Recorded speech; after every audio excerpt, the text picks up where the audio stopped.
आचार्य जी से प्रश्नकर्ता का प्रश्न। आचार्य जी, मन को संयमित कैसे करें?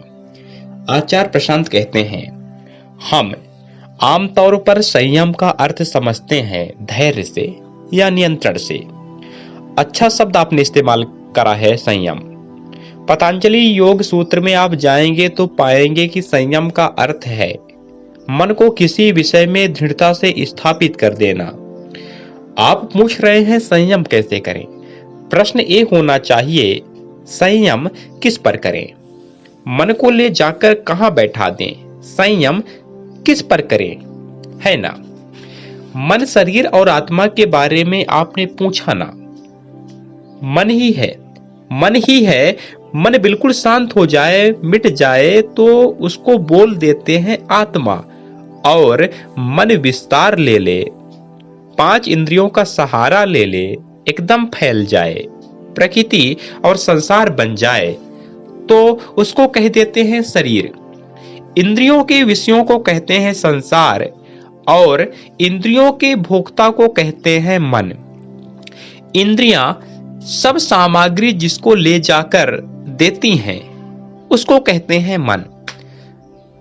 तो है मन ही, मन का स्थूल और विस्तृत सिरा कहलाता है संसार। संसार माने जहां आपको सब पदार्थ स्थूल पता चलते हैं। देह भी वही है स्थूल।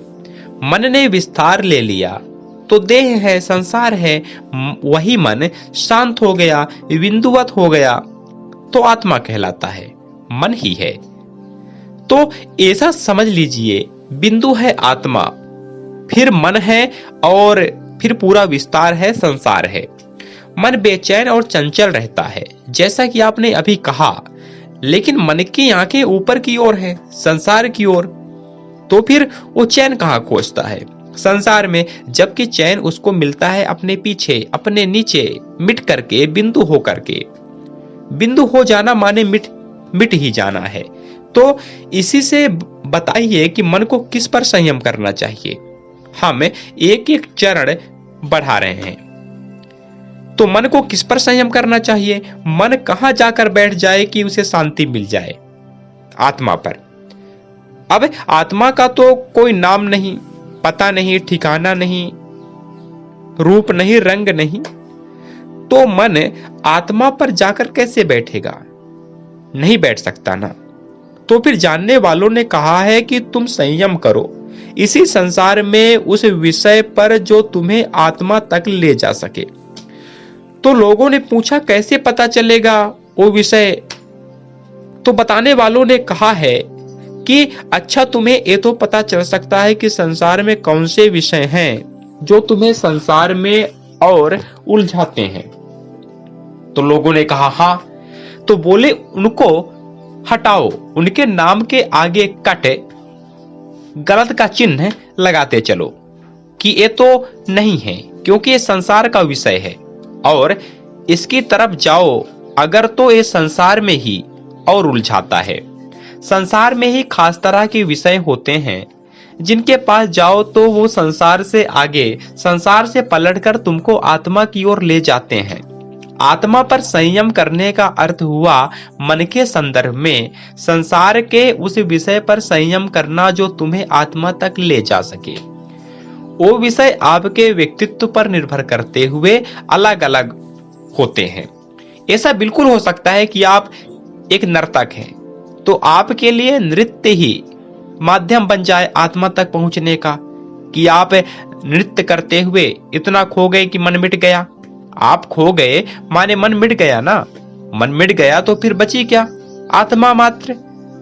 हो सकता है आप चित्रकार हो सकते हो, वैज्ञानिक हो सकते हो, आप धावक हो सकते हो, और बिल्कुल हो सकता है कि आप किसी ऐसी गतिविधि, किसी ऐसी क्रिया में संलग्न हो जिसमें आप पूरी तरह डूब जाते हैं, डूब के मिट जाते हैं।